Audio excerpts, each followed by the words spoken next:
Hi po, kamusta po kayo? Nandito na naman po ako dahil may cravings na naman po ako. Actually, ilang araw na rin pong gusto kong kumain ng pizza.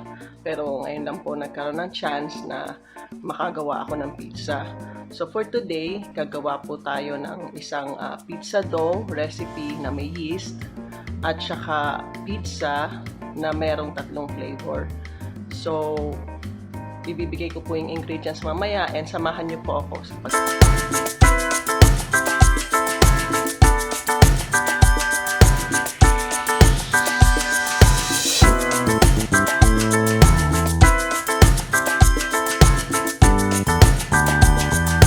Para naman po sa paggawa ng pizza dough with yeast, kakailanganin po natin ng 500 grams of flour, 2 teaspoon ng yeast, dry yeast, 1 teaspoon ng salt, 1 and 1/3 cups of water po. So, ilalagay na po natin ang salt sa flour. At ito naman pong yeast, isasama natin dito sa water.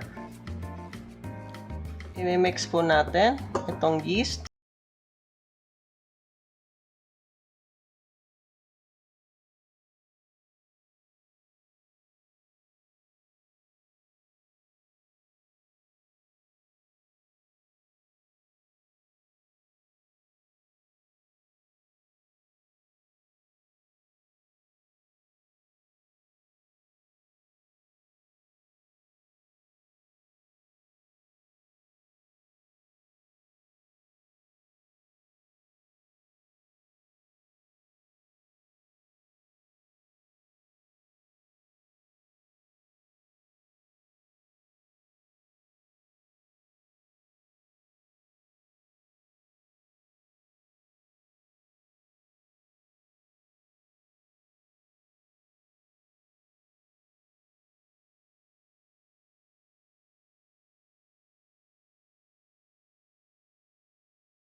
Minutes, ihayaan lang muna natin siya mag-rise.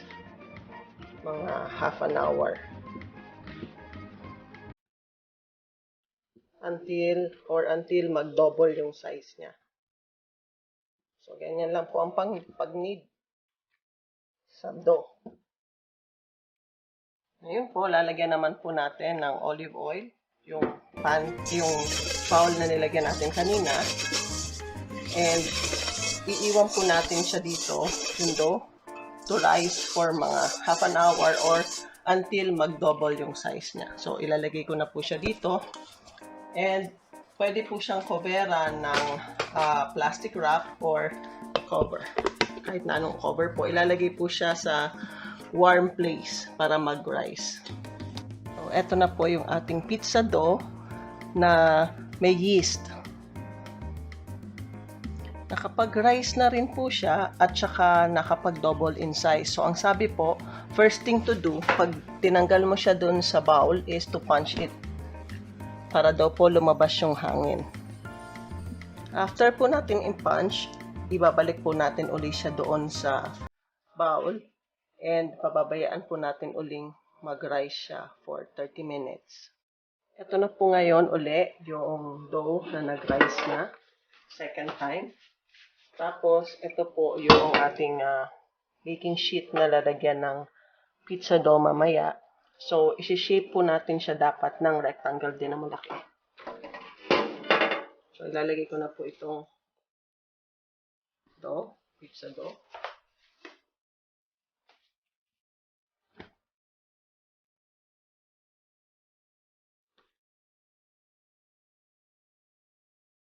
Kung mapapansin po nyo, malaki siya at mataba. So, kailangan natin siyang shape ng rectangle.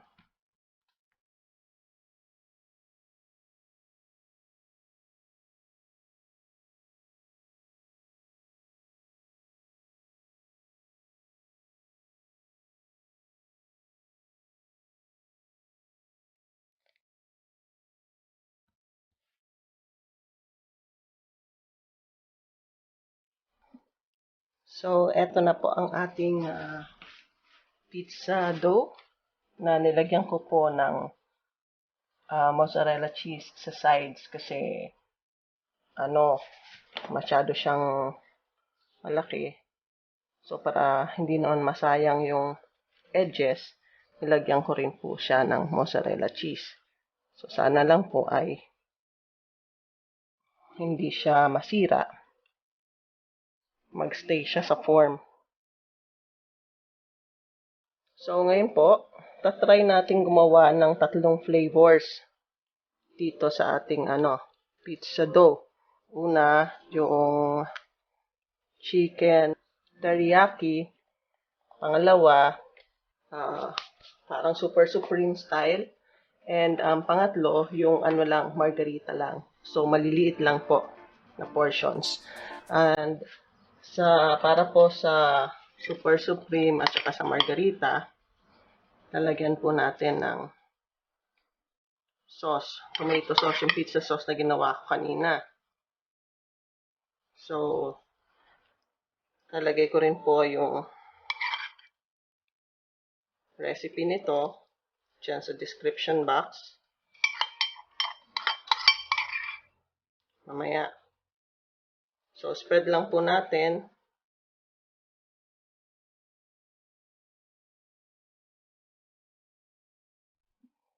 Ngayon po, nalagay na natin yung base natin para sa chicken teriyaki dun sa parang super supreme and sa margarita.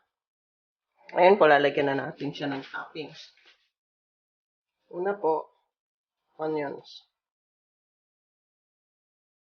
Sa margarita, wala. So, dito lang sa super supreme at saka sa teriyaki, yung onions. Chicken teriyaki.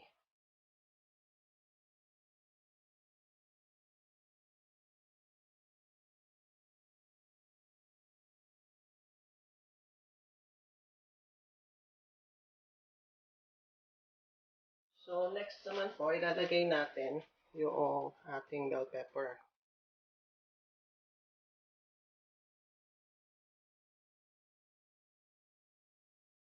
Then, mushrooms.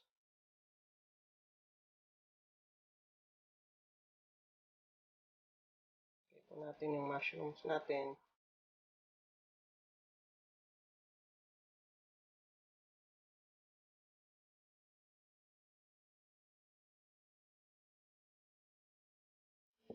Yung mozzarella po, yung ating margarita. Ito lang, mozzarella lang po. Tapos yung ating chicken teriyaki. Lagyan na po natin ng chicken.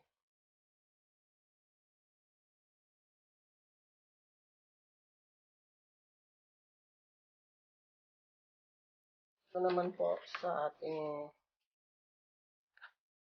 super supreme, meron po akong burger patty na kinat to serve as the meat.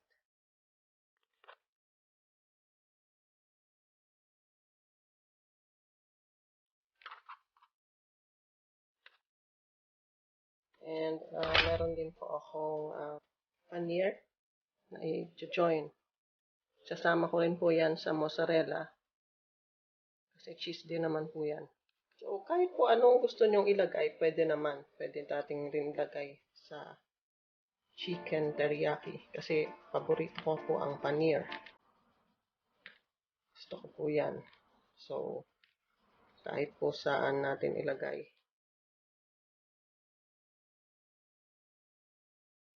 Then, addin po natin itong smoked turkey.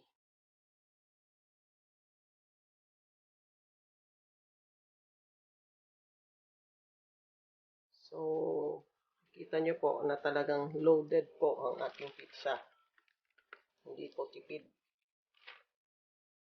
sa ingredients. Tayo din naman po ang kakain yan. So mabuti na yung masarap siya.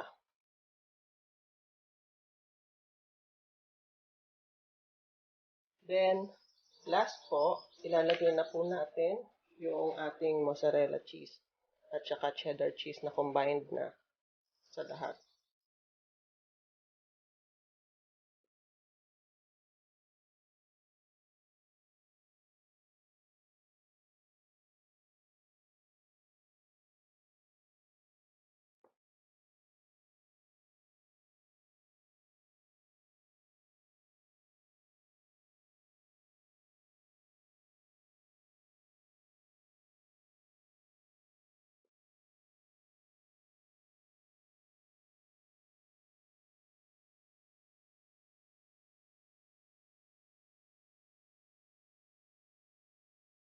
So, ito na po ang ating pizza.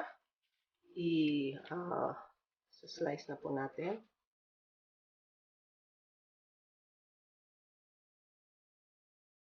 Sobrang kapal po ng pizza. hindi ma-cut ng slicer.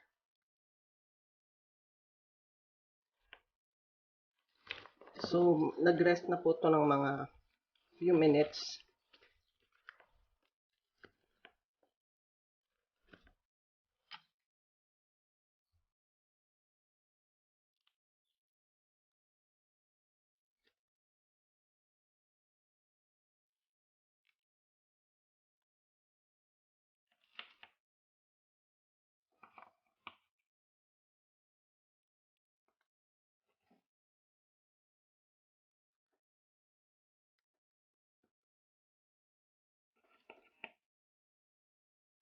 Try na po natin itong pizza. Masarap po yung dough niya. Crispy po sa ilalim. Pero hindi naman po matigas yung buong dough. Actually, medyo chewy rin siya. And yung sauce po, sakto lang. Medyo matamis ng konti kasi Pinoy style. Pero okay naman. Yung paneer po, masarap po pala siya sa pizza. Ngayon ko lang siya na-try ilagay. So, okay po itong ginawa nating supreme or super supreme pizza. Try naman po natin itong chicken teriyaki.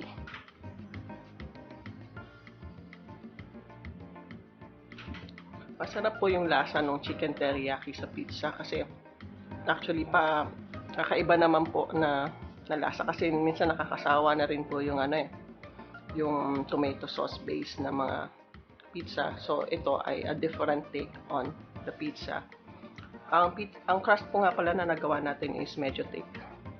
Pero okay naman siya. Gusto ko yung niya, yung pagiging crunchy niya at the same time chewy sa gitna. Try naman po natin tong Margherita.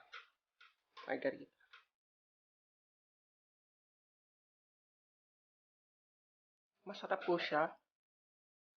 Combined with the pizza sauce that we made.